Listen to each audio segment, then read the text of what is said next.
Sveiki, aš Ilona Juciūtė sveikinuosi iš atsinaujinusio centrinio turgaus, kuriame yra įsikūrusi maisto klubo kulinarinė studija. Ir skauda jau man žandus, nes tiek mane juokina mano mylimiausias temperamentingas šefukas Ruslanas Bolgovas. Labas, Ruslanai. Labuka. Gerai, prijuokinu, o dabar pasako, ką gaminti. O dabar prie darbo, jo? Taip. Prie darbo. Iš tikrųjų, šiandien, žinokit, yra tokia diena, kada buvo noras pagaminti kažką skirtingo, netradicišką, iš paprastų produktų, kurį tikrai jūs galite nusipirkti turgui, šitam nuostabiam turgui, kurį aš labai myliu, kurį dažnai apsilankau. Ir šiandien mes panaudojam vištienos kepinėlės, mes panaudojam aromėm ir kitos razinos, mes panaudojam šiltos gritinėlės ir žinoma visą savo meilę maisto gamybą, jo. Reiškia svagūno ir vynuogių džemas, jo. Mes turim balzamiko ikras ir mes turim druskytės. Ir čia bus labai geras derinys, jo. Turim tokius trapios tešlos krepšelius, jo. Ir juos įdėsim biškį džemą. Gerai. Taip? Taip. Tada sudėsim paštietą. Taip. Taip. Tada druskytės. Oi, kaip čia gražu viskas. Ir ikriukų. Va. Labai paprastai. Bet iš karto, žinokite, aš kaip kiekvieną savaitgalį praktiškai būnu pas turgų, jo. Taip. Ir aš pastebėjau, kad žmonių padidėjo. Padaugėjo. Jo. Tai padaugėjo mažutinės, mūsų turgus atsinaujina.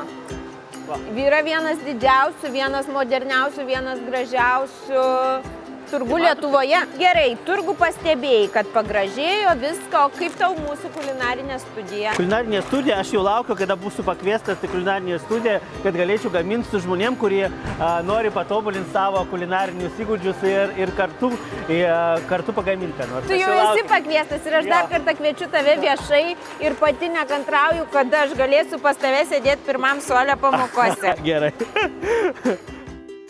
Mūsų pirmas patiekalas paruoštas yra, tada antrą darom švelniai parūkytas fazano filė. Jo? Taip.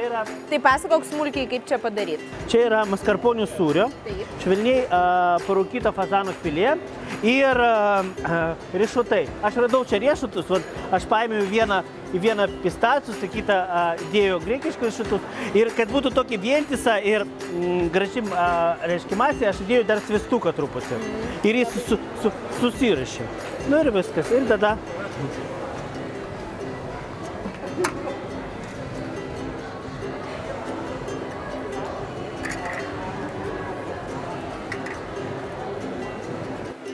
Ir ką man uždėtų parodyti?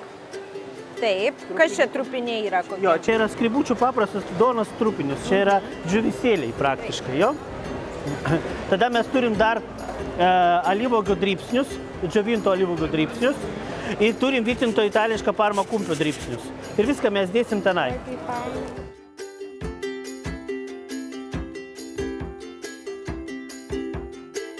Ką turi? Turim sausą ledą. Taip. Čia bus šou. Ne, paprasčiausiai labai visą laiką faina, būdinga kažkaip tradiciškai pateikti mūsų užkandžius. Aha. Aš paprašysiu pagalbos. Taip. Aš turiu užpilt vandenuko. Taip. Daug? Pasakysiu, kiek užtens. Dar. O, stop. Ui, kaip gražu. Eik, tu sakai gražu. Tai ačiū tau labai, Ruslanai. Įspūdingas tavo labai patiekalas ir aš labai lauksiu sekančio susitikimo spalio mėnesį kulinariniai studijai mokymuose. Ačiū Jums. Ačiū. Gerų švenčių. Jau taip pat galima, prašau, atnešti žmonėm, jo, jau taip pat.